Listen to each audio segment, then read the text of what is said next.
Most car people want an exotic car or a supercar at some point in their life of owning cars, but they can be quite expensive. So today I'm going to look at 5 in particular that cost less than £75,000, which is a lot of money, but not that bad considering the cars that you're getting, so good value for money in that sense. All 5 of them depreciated a bunch. They offer some really close to supercar levels of performance and looks and all the rest. Hit the like button to see more videos like this, subscribe if you're new. Without further ado, let's get straight into it.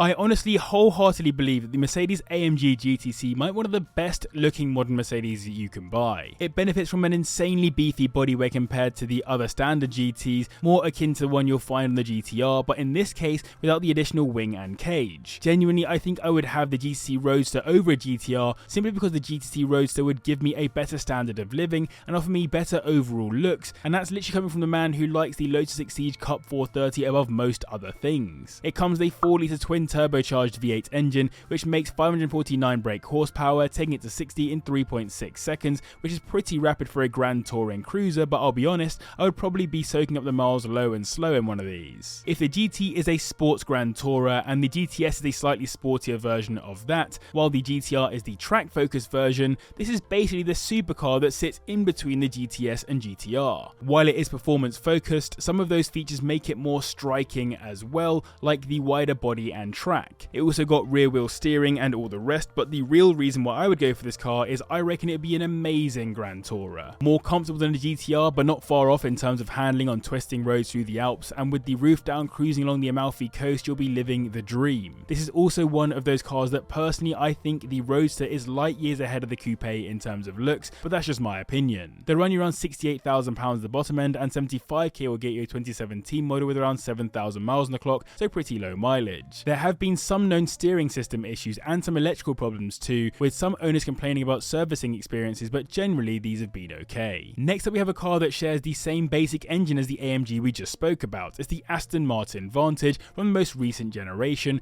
which I do genuinely think looks a lot better than previous gen Astons, given it gets the new design language. That design language was actually inspired by the Vulcan and James Bond Spectre's only DB10, hence the lines are slightly more fluid than some previous gen Astons, and the front end has that massive grille framed by an aggressive splitter. This new Vantage came after a 12-year run of that last generation, and it's not just the engine that comes from Mercedes, it has sometimes been criticised for also using Mercedes infotainment software too. So that engine is a 4-litre twin turbocharged V8, putting out 502 brake horsepower, slightly less than the AMG GTC, but still taking it to 60 in 3.5 seconds, so slightly quicker than the AMG. It's a front mid-engine too, in line with most Astons, pushed far back enough in the car to get it to have a 50-50 weight distribution front to rear for the sake of handling. The platform it's on is also the same as that of the DB11, though Aston haven't necessarily raided the parts bin in this case, as still 70% of the components are unique to the Vantage as opposed to being repurposed. Compared to the DB11, it's more sports car than Grand Tourer. Where the DB11 was built to cruise along softly, the Vantage was meant to take on cars like the 991.2 Carrera GTS as a more focused sports car. Personally, I think this car is exceptionally good looking both outside and in, and will turn heads in a way the 911 GTS or even the GTC we just spoke about most likely won't. These start at around £68,000 and 75k will get you into a 2019 example with 15,000 miles on the clock. These were known to be much better built than the previous generation, helped of course by that Mercedes powertrain. Taking third on this list we have probably all the McLaren you'll ever need for a very reasonable price considering it's a McLaren of course. It ran from 2015 through to 2021 and is effectively the predecessor to the newer Artura, but personally I'd probably have the 570S instead anyway, as I think it's better looking and a more raw car for the money. It actually came in 3 different specs: the 570S sports car, the 540C, which is more of an entry-level model to be daily driven, and the 570 GT, which has a greater focus on comfort than the more aggressive 570S, but whichever one you go for, the story is pretty similar, plus or minus some stiffer or softer suspension and some leather on the seats. This comes with the standard McLaren powertrain, a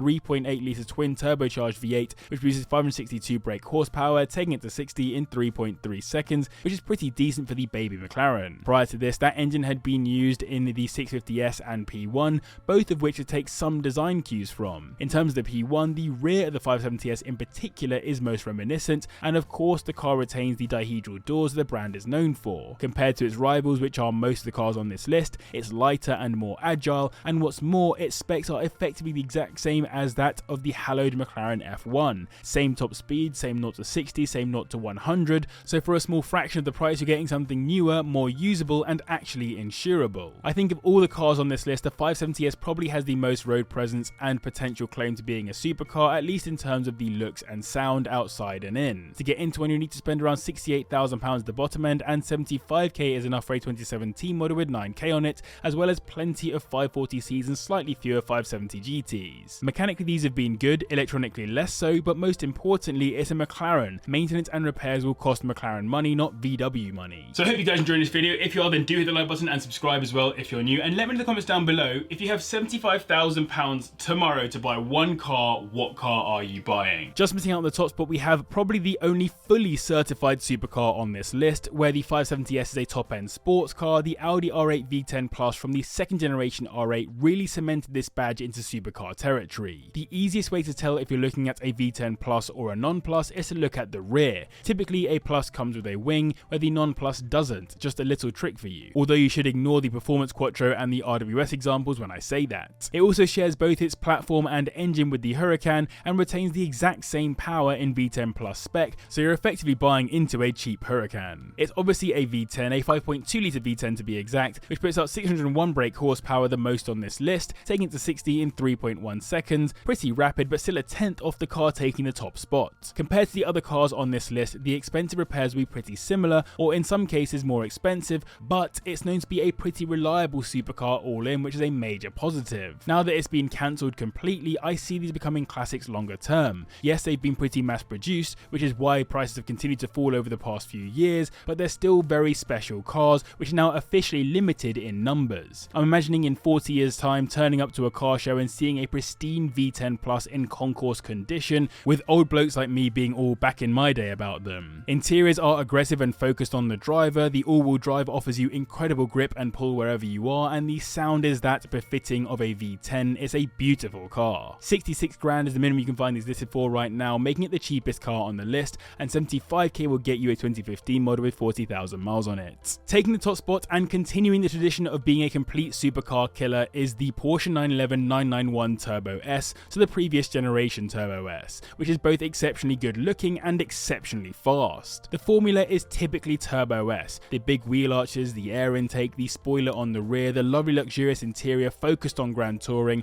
and then just absolutely bonkers power and performance that completely blows your mind every time you put your foot down. That's because it has a 3.8 litre twin turbocharged flat 6 engine, making 552 brake horsepower, which will get it to 60 in 3 seconds. Absolutely staggering performance. I've driven the 992 Turbo S in anger around the Silverstone Porsche test track for a few hours, and I can promise you it's the single most performant thing I've ever been in, so taking one step back in generations, I believe would probably still give you a similar level of ridiculousness. I think of all the cars on this list, it's probably the least likely to turn heads of the average person out on the street, given it's just another 911 in inverted commas, but for anyone who's serious about driving, who knows the experience a 911 offers, that is no bad thing. As a Grand Tourer, it's more capable than everything on this list. On track it will probably be faster as well, and day to day it will be probably more usable. The Turbo S really is an all-rounder. I also love that they're so spec dependent. You could have spec'd one of these to fade into the background, or to effectively be an exotic car.